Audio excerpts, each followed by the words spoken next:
Hello my friends and welcome to Let's Play Jotun. Before we begin, a sacrifice must be made.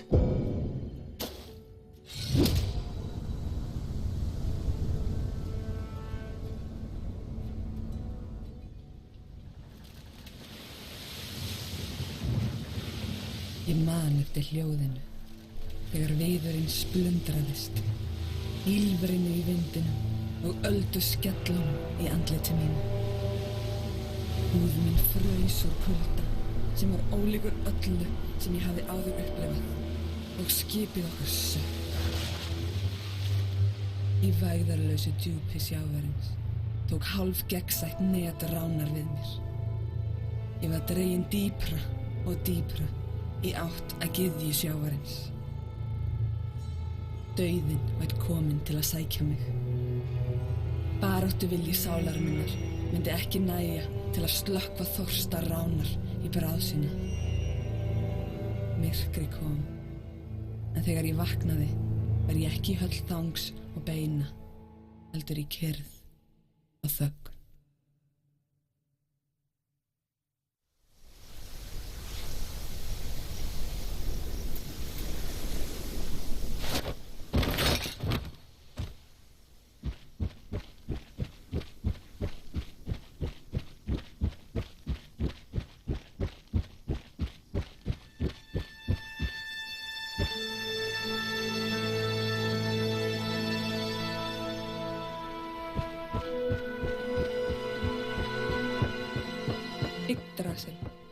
Tenging hinna nýju heima, gullfallegur. This is the main selling point of the game. It's the fact that it's absolutely gorgeous as far as visuals are concerned.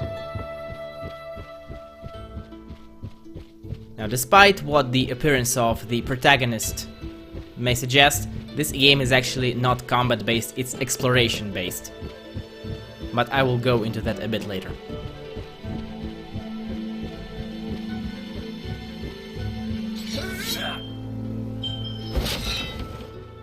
Hverju borði þarf að finna eina rún. Þegar hún hefur verið fundin, ræður þú hvort þú heldur áfram að kanna svæðið eða snýrð aftur í Ginnungagap. Ginnungagap is the primordial void which serves in this game as the hub between a few worlds, a total of 5 worlds, which are themselves split in different sections.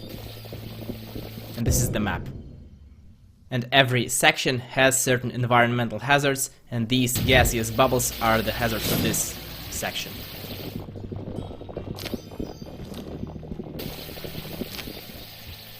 Do not worry, I will get hit by them.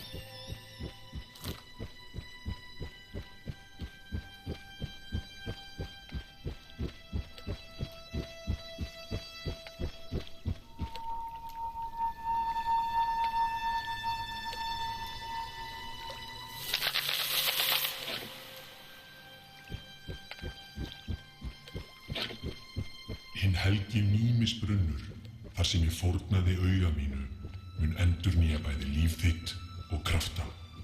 The wells of Mimir serve as checkpoints and points where our protagonist, whose name we do not yet know, can regain health and skill points. And yes, there are skills in this game outside of just slashing with the axe.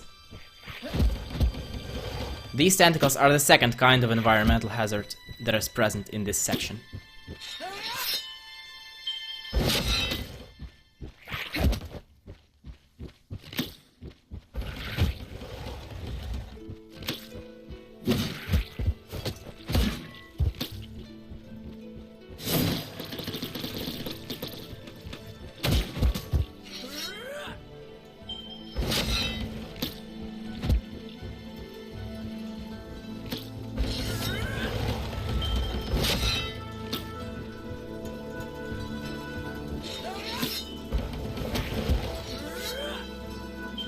As you have probably figured out by now, the protagonist has 3 moves.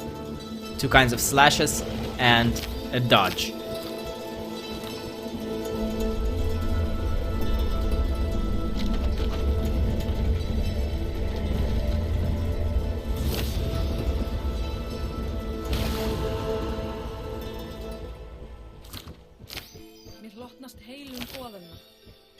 Heill sé þér Frigg, drottning Ásgarðs, gyðja fæðingar og visku. This is the first skill, but that's not all.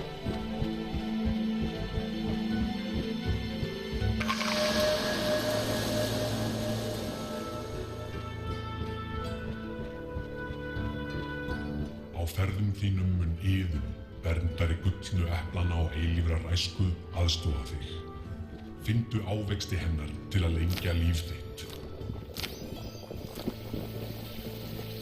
The apples of Ithun are essentially just this game's breed of health power-ups.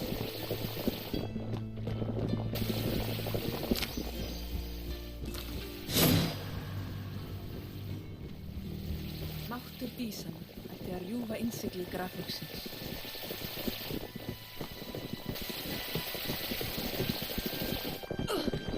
And if you get hit by that gaseous cloud, you get poisoned. And these blue flowers, they heal your poisoning. It will come in handy a bit later.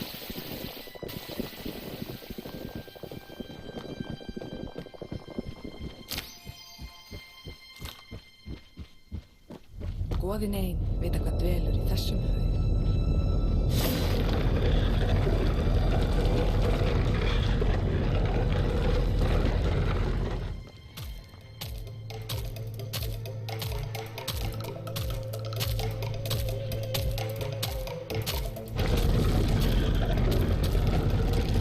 This here, gentlemen, is the means this game employs to introduce the player to the combat mechanics.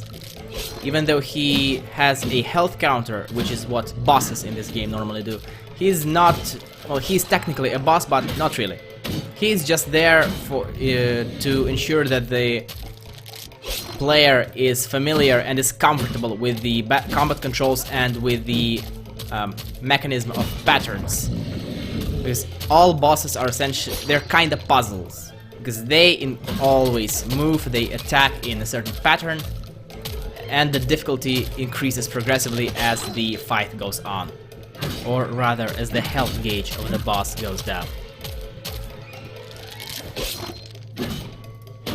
And this also brings us to one of the peculiarities of my Let's Play. The thing is, despite certain things that you probably know, despite where I live, despite the way that I really like this game, I am not a nerd of Scandinavian mythology, and as such I have no idea who that is.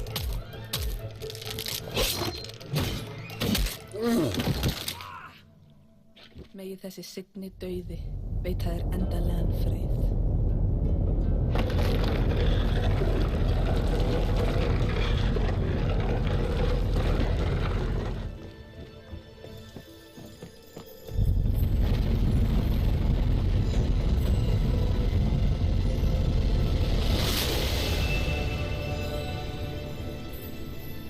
Þú hefur fundið rún jarðar, skógarjötun sinn sem myndar heild með náttúrunni. Haltu áfram að kanna svæðið eða snúðu aftur í ginnungagap.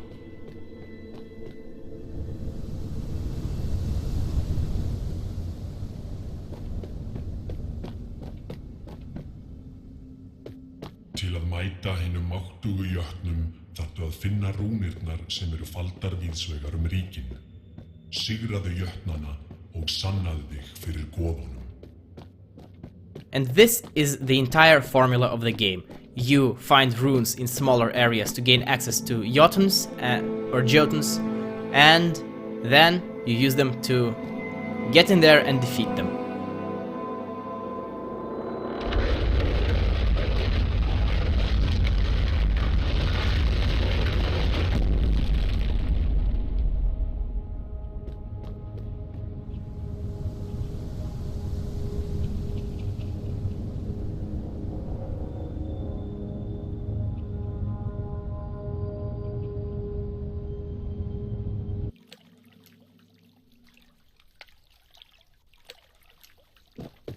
Jörð, rún uppskeru, frjósemi og jarðar. Every Jotun area has a checkpoint in the beginning, It serves dual purpose. First, when you die, not if, it's when. When you die, you will respawn here so that you can immediately restart the combat. And second thing is that, as we will find later, oftentimes we will get to the Jotun in a pretty beat up condition.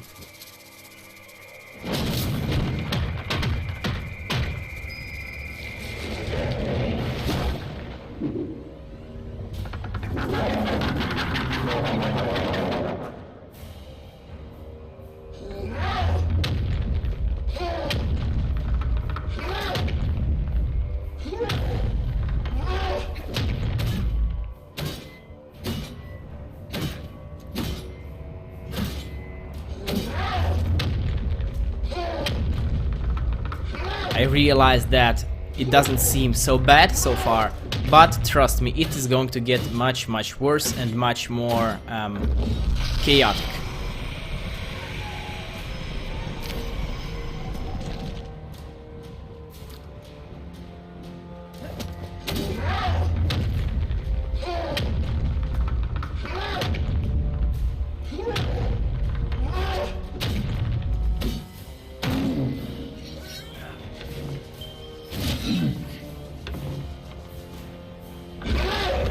And here we are introduced to another one of the mechanics of the game. The way the game increases the difficulty of fighting these Jotuns is by introducing extra hazards. And the Jotuns will always, as the fight progresses, use the same hazards that you have encountered in the corresponding stages.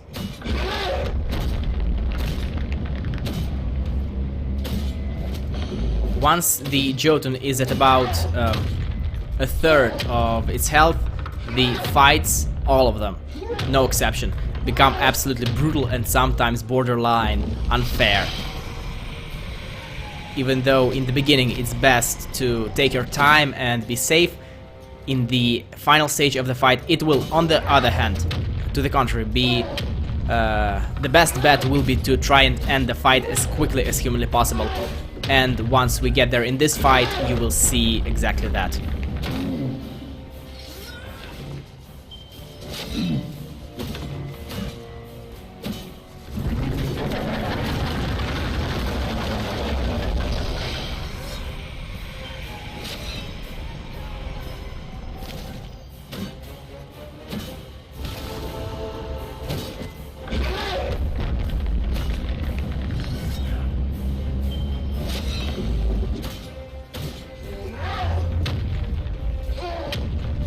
Do not be fooled, I am making this look much easier than it actually is, and I have died here more times than I would like to admit.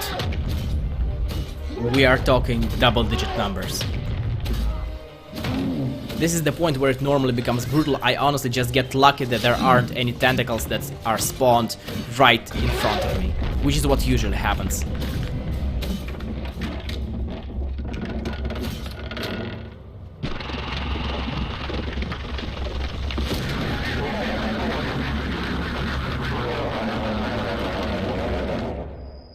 I like how we got stuck there for a second.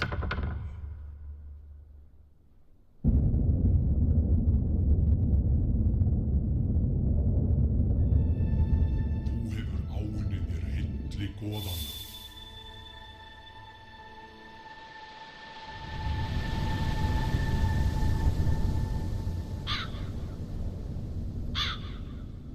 Ég heiti Þóra og ég var fædd til að berjast.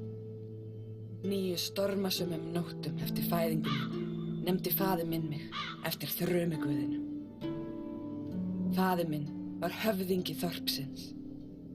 Ásamt bróður mínum og áhöfn þeirra sigldi hann höfin á stærðarinnar langskipi og ávann sér bæði ríkidæmi og vegsemd. Mér var kennt að berjast á unga aldri. Viska móður minnar, hugrekki föður míns og sögurnar af goðunum veittu mér innblástur til að verða hinn fullkomni bardagamaður. Þegar ég hafði aldur til, gaf faðir minn mér mína ástkæru exi og hleypti mér borð í langskip sitt. Thank you for watching, and I will see you next time. Goodbye.